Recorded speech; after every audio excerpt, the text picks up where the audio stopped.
All right, I'm no expert, but it's been hard to focus with everything that's been going on lately on sports. But there has been a lot of movement in the sports world.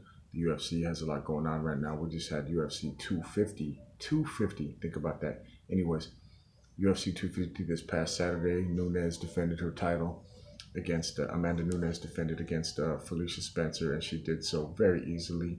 It wasn't very much of a challenge. Spencer proved to be very tough. She took a lot of punishment. She was durable, but it was a lesson for her. She's going to come back better, I'm sure. But Nunes seems to be far ahead of the next ranked opponents in her division. So we'll see what she has waiting for her coming up in the future.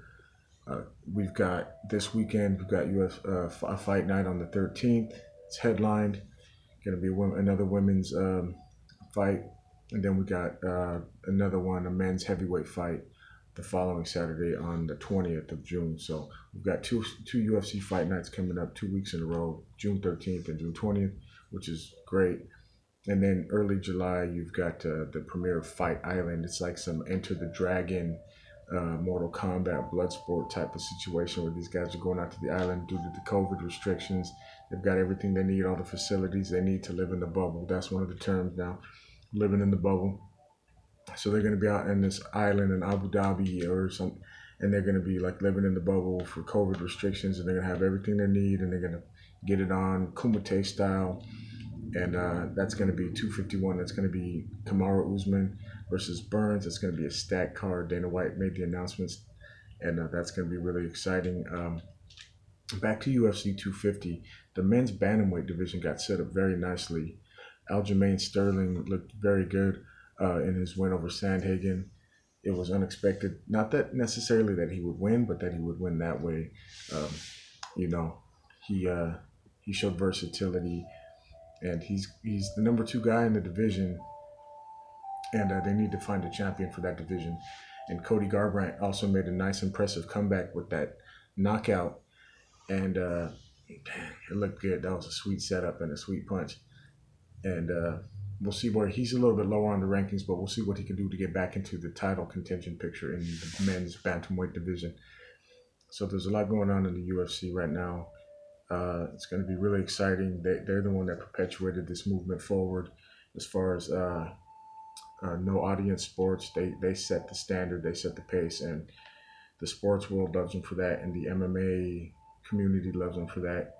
And tonight, on Tuesday, June the 9th, Top Rank has initiated their summer series. They're going to have fights every Tuesday and Thursday for the next couple months, and I think there's even going to be a fight on a Saturday night next weekend that's going to be broadcast from Mexico. So the fight card that happened tonight, we'll talk about that as well. It was headlined by Shakur Stevenson. Of course, he's being compared to Floyd Mayweather. His career is very young. He's only 22, but he's got the defensive style. He says he mimics Pernell, Sweet Pea Whitaker, as well as Floyd, hit, not get hit, power, accuracy, angles, boxing, mastery, and but he's young. He's got a long way to go.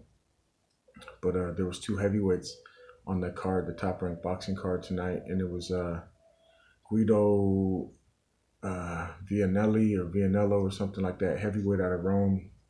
He fought, and another guy, I want to say Anderson, the real big baby Anderson, and he was a sparring Guido was a sparring partner of Gypsy King, getting ready for his fight for Deontay Wilder this past February. So the Guido guy from Italy, heavyweight, had an impressive knockout in the first round over his opponent. And Anderson, another heavyweight prospect, a young guy, I think he's only 20. He had a little bit of a tougher time. He got some work in with a durable journeyman in Ferguson. Never heard of the guy, but he showed he just got worn out by mass abuse. He was trying to fight back, but he was overwhelmed, overpowered, and outmatched. So 2 heavyweights coming up were on display tonight in the on Top Rank Boxing, the launch of their summer series. It was Anderson and Guido. you'll know who I'm talking about when they start to come up a little bit more popular. Stevenson won, of course, and so that's good. They got another one coming on Thursday, and of course the NBA is going to come back with a 22 team format July 31st, and another bubble down in Orlando, Disney World, and it's going to be a revamped schedule, and they're going to have no crowds, and I'm interested to see what happens with the lack of the crowd energy. I just think of moments, big playoff moments where the crowd has seemed to influence, give energy to the home team and cause distraction and take away from the away team. You know, the crowd advantage, it's a real thing. We all know that some crowds can really get into the heads as much as possible and be a real 12th man, as they say. Like the Seattle fans are known as the 12th man. So it's going to be interesting to see how that plays out with no crowd. In the top ranked fight tonight, they had you could log on and you could give your response, your vocal response to the fights, and they could pipe it in to the broadcast of the arena to add crowd noise, which was kind of cool. So I wonder if the NBA will play around with something like that. But yeah, so a lot of stuff going on in sports. The stuff starting to open back up. Kind of getting kind of back to normal as possible, but there's still going to be a lot of restrictions due to COVID. But yeah, we're going to be a little bit more motivated to be able to talk about some of these things. There's a lot going on, a lot more going on. So we're going to try to stay on top of it and get some insight and try to figure some things out. We don't have the connections to get someone on here giving us breaking news. So we kind of just got to see what's going on with these sports, what moves are being made, and try to find a cool angle to present to you guys to make it interesting. But I appreciate you guys watching. It's all love. I'm no expert. Just like to share my opinion, my enthusiasm, tell you what I think. You